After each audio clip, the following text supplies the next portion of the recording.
যে cyber war, এই cyber ওয়ারে যদি আমি যোদ্ধা হতে না পারি তাহলে কিন্তু আমি পরাজিত হয়ে যাব। একটা গোষ্ঠী, একটা মহল ধর্মের নামে বাংলাদেশে একটা বিভাজনের পথ সৃষ্টি করতে চায়।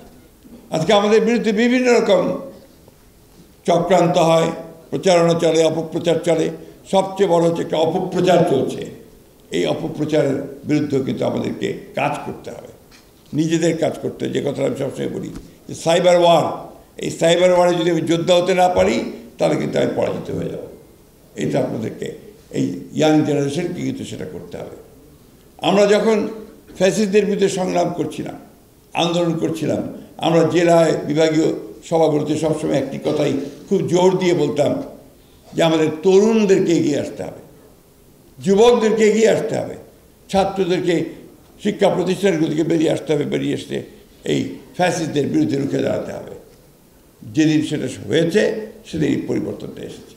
সুতরাং আজকে আমাদেরকে এই কথাটি মনে রেখেই এই ছাত্রদল যারা আজকে তোমরা করছো, তোমাদের সামনে সবচেয়ে বড় যে চ্যালেঞ্জ হবে যে সামনের যে নির্বাচন, সেই নির্বাচনে এই সত্যটাকে প্রতিষ্ঠা করা যে বিএনপি হচ্ছে একমাত্র রাজনৈতিক দল, যে রাজনৈতিক দল জাতিকে, দেশকে একটা সমৃদ্ধ জাতিতে পরিণত করতে পারে। এই কাজটা তোমাদেরকে সবার আগে করতে হবে এবং তার সমস্ত হাতিয়ার তোমাদের কাছে দেওয়া হচ্ছে।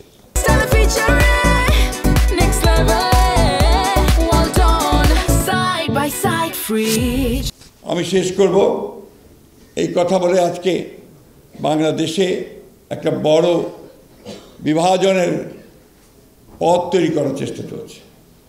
একটা গোষ্ঠী, একটা মহল ধর্মের নামে বাংলাদেশে একটা বিভাজনের পথ সৃষ্টি করতে চায়। আমরা বাংলাদেশে অবশ্যই ধর্মভীরু মানুষ, বাংলাদেশের মানুষ অবশ্যই ধর্মকে এখানে সবাই আমরা মেনে চলি, কিন্তু ধর্মকে দিয়ে রাষ্ট্রকে বিভাজন করা বা সমাজকে বিভাজন করা এটাতে আমরা বিশ্বাস করি না।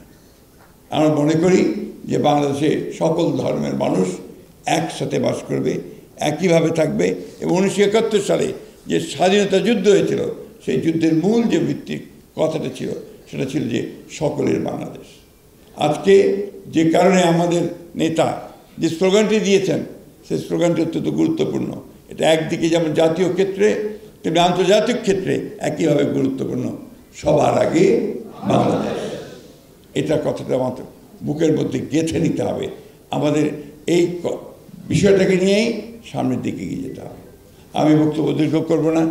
আমি আশা করব যে আজকে সমস্ত প্রতিবন্ধকতাকে দূর করে, তাদেরকে পরাজিত করে, সমস্ত অপপ্রয়াসকে পরাজিত করে আমাদেরকে বাংলাদেশি জাতীয়তাবাদী দলকে এগিয়ে নিয়ে যেতে হবে এবং তার সামনের সারিতে যারা থাকবে তারা হচ্ছে ছাত্র দল, যারা ভ্যানগার্ড হিসেবে, অগ্রবর্তী সৈনিক হিসেবে কাজ করবে।